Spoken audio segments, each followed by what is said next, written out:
Hi, my name is Kunle Ogedenge, and today I'll be going over job interview readiness prep.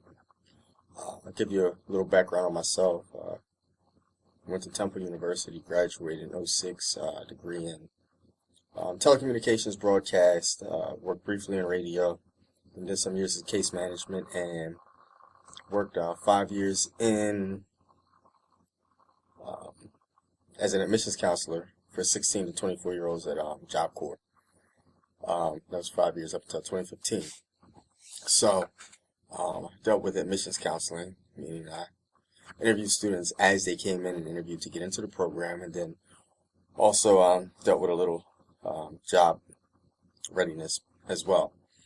So, first things first, when it comes to job prep, I would suggest that you go to the company's website of wherever you're trying to, land a position, and go to the About page, and then on there you should see something called the mission statement.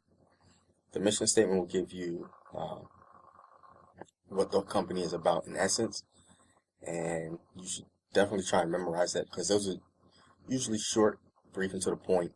And then the rest of the About page will give you background, the beginning, the founding of the company, things of that nature. So once you do so, you just have you should always have a little bit of knowledge of the company you're actually interviewing for. Also, when it comes to job readiness, you want to make sure that you're able to rehearse, so to say, because it is like some type of roll call. You need to be able to be ready and expect certain questions. They will ask questions that you never even prepped for, but you should be able to handle that by practicing. So practicing can be within the mirror. You can have a colleague, family member, friend help you in your job readiness. Also, the computer. If you have access to a computer, I suggest that you turn on the webcam, sit there, go through your interview. You get familiar with the way your voice carries the tone, also your emotions. If you say those type of things, you may not notice as you're speaking, live, but you will notice once you play back a recording, things where you need to improve and where and when you need to improve, I should say. Excuse me. All right, so once you get through the prep part, once you arrive to the job, you want to arrive no earlier than 15 minutes earlier, no more than 15 minutes earlier. I suggest approximately 10 minutes, because I don't think you want to sit in the lobby all the time, unless you need to, go to the bathroom, rehearse some questions, some Q&A cards you may have put together. But anything after 10 minutes, they're watching you. If you're late for an interview, chances are some places will be like, forget it. They won't even meet with you. So you definitely want to get there, I want to say no later than 10 minutes prior to your scheduled time. When it comes to dress, I know some people may be in circumstances to which they cannot afford interview attire, but I will suggest that if you have a older sibling, younger sibling, whatever the case may be, to where you wear the same size, that's something that you could look into. There's also consignment shops, Goodwill, Salvation Army. If you have a little money, go to the Foreman Mills or whatever the case may be. If money is a thing, just get something for men, something with a collar. Even if it's a polo is all you have, at least you made an attempt. Some places, they will discriminate against you based on your appearance. That's one thing my former job used to do. If we saw people come in and they didn't even put any type of effort, you were done before you started. So I will suggest to you, I don't agree with the practice because I don't know everyone's circumstance, but I had an old school director. His whole thing was, if you were trying to go out and go into the club, you would meet those requirements to get in that club. So therefore, you need to meet the requirements to get into this program. So I will suggest, young men, if you can get a button-up shirt with a tie, you're on point. If you have a suit, definitely a suit. But like I said, if not, you can wear a button-up with a tie. If you don't have a tie, button up, and I said, last but not least, a polo, something with a collar, pair of slacks or khakis, and you're good to go. No sneakers, no boots. Okay, young ladies, I suggest you can wear a collared shirt if you would like as well. Also, I think skirts are available, but when it comes to skirts, you really don't want to go too high. So I would suggest something right above the kneecap, nothing revealing around the thigh area, and make sure the hair, make sure your hair is groomed. I can't stress that enough. Some people just come in like they just woke up, not even make an attempt. Same goes for young men as well. Want to make sure that you have some type of grooming when it comes to your hair and facial hair as well. Just can't go in there looking anyhow, because they don't have to verbalize it, but they will internalize it, and they will make sure that you do not get that position. All right. Body language is something you need to work on as well. When you walk into a job, you want to make sure you make direct eye contact, smile. I'm not saying walk around with a smile all day long, but you do want to look approachable and friendly. This person doesn't know you, you don't know them. Like I say, first impression is a lasting impression, or they say first impression is the only impression. They also say dress as you want to be addressed. Therefore, like I said, when you come in there, make direct eye contact. Also, a smile, firm handshake. That goes for both ladies and gentlemen. A firm handshake. Nothing too aggressive, nothing too weak. Something that shows you're not meek, not intimidated. Also, I would say if it's an office setting, stand next to the chair in which you're supposed to sit at. And once they say you may have a seat, take a seat. Just don't come in directly and assume you sit down. Some managers are very anal, I guess, about something like that, but not all, but some. Like I said, you are trying to set a good tone for the interview. Now, there's going to be questions. This goes back to your job prep. There's going to be certain questions you need to prep for.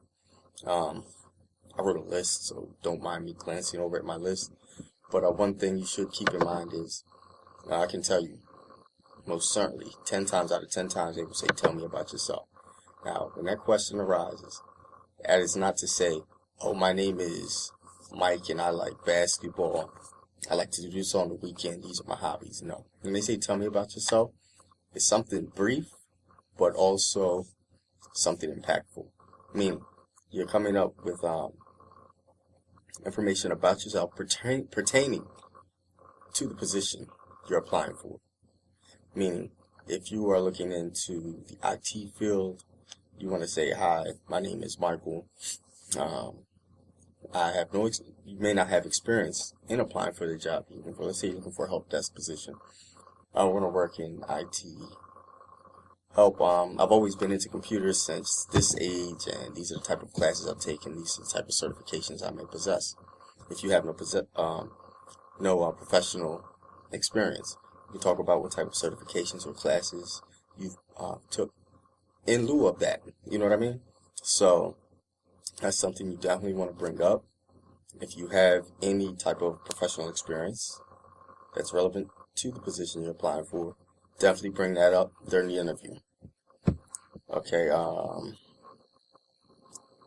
what else? A question that's brought up, where do you see yourself in 5 years? Where do you see yourself in 4, 6 years? Whatever the case may be. They just want to see that you have a vision, and you don't want to be stagnant in a job field, especially if it's one that leaves room for growth. So you definitely want to have some type of career path laid out, whether it be, listen, I want to work in this position and then move forth and eventually become a manager, or while I'm at this position, I will also part-time be enlisted in school and educate myself to where I can do this for the company. And that's another thing they're looking to see. They want to know what you're going to be able to bring to the company. What can you do for me? It's not what they can do for you. So make sure you stress, this is what I want to do for you. Also, they'll ask you about a time you were in a situation and things didn't work out so smoothly. They want to know how you deal under pressure, how you deal with situations such as that, aggressive co-workers, things of that nature. If you don't have anything related to work, it can also be like a class project. We've all had projects where there's always that one person, hopefully it's not you, but there's that one person who just sits there, contributes nothing. So you can bring up a story such as that and how you were able to still reach your goal despite that. They'll ask, why do you want to work for us? Like I said, that's more or less saying, what can you do for me? What can you bring to this company? What makes you an asset, not a liability?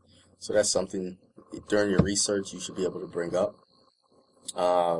Also, if the employer asks why they should hire you, think about the qualities that you have and how they align with the company expectations. For example, you can say you're a dependable person, great listener, problem solving. Just be prepared to briefly state why you mentioned those qualities, though. Just don't run off a list of great qualities and you don't possess none of them. Let's see what else. You should definitely speak about your work ethic. Hopefully you have a great work ethic. If you don't, there's always room to improve. You can also state that, but not in a way that makes it sound like you'd be a liability, like I said. What else? Describe a time you had a certain job to do or a difficult job but didn't know how. That question is basically seeing, how autonomous, the autonomy of you, like how independent can you be, self-motivated, and do you know how to ask for help when help is needed? Do you know how to say, I don't know? I don't know is not a wrong answer. It's always an answer that may come to mind. It's not the first answer you want to come to, but if it comes to mind, you can say, I don't know, but if you give me time, I will come back to you with the answer. That's what they want to see. Let's see. How do you work in teams? That's another one. Like I said, if there's no direct work experience, you can always talk about volunteer efforts, things of that nature.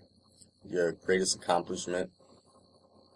This should be somewhat related to the position you're inquiring about as well.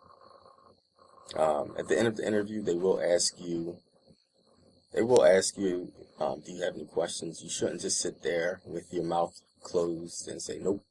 Or the first thing shouldn't be, how much does this job pay? You do not want to say that. Salary is definitely negotiable. If you have no experience, though, you have nothing to stand on.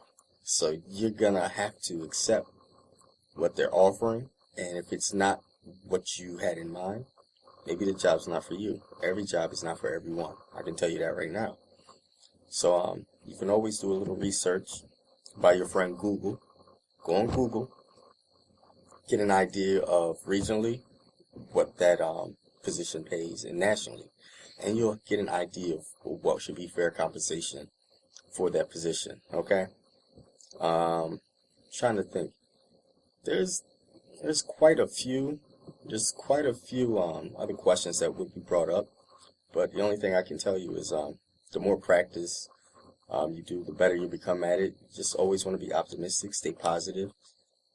Maybe frustration involved, especially when looking for jobs. You may not get the phone may not ring. I can tell you from experience myself, I went nearly 2 years without any good prospects once I resigned from a former job. So you definitely need to stay optimistic.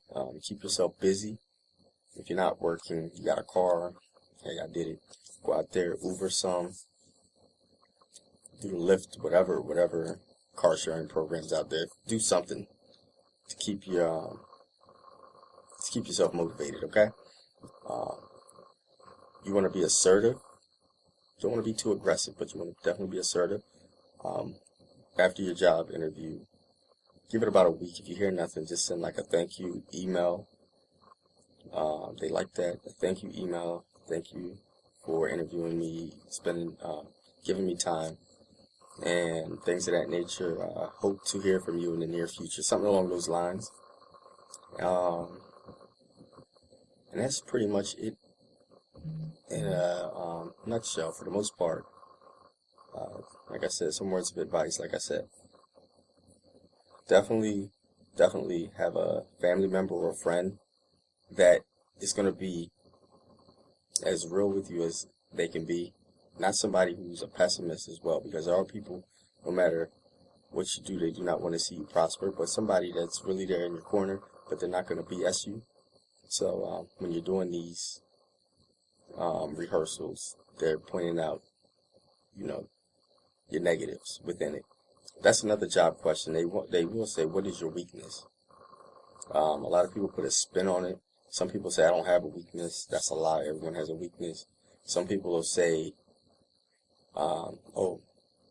something positive is a weakness. Like, I'm a hard worker and I don't like to leave until the job is done. That's a cop-out. Actually, think about that question. Think of something that you know you need improvement on, and you bring that as your weakness. I hope it's not time. You definitely don't want to say, getting to places on time is a weakness of mine, but they're not going to go for that. So if it's like asking for help may be a weakness, because you're an independent person, so I like to try and problem solve on my own, but when you're dealing with other people's money, so in that instance, you just want to say, one of my weaknesses is knowing when to ask for help. Sometimes I stress myself out by trying to resolve the issue myself, but I've learned to ask for help earlier than I have in the past. Something like that can be considered a weakness, but it also has a positive spin on it. Okay? So, in closing, I wish you the best of luck, and I hope that this has been helpful. If you have any questions, feel free to reach out. God bless.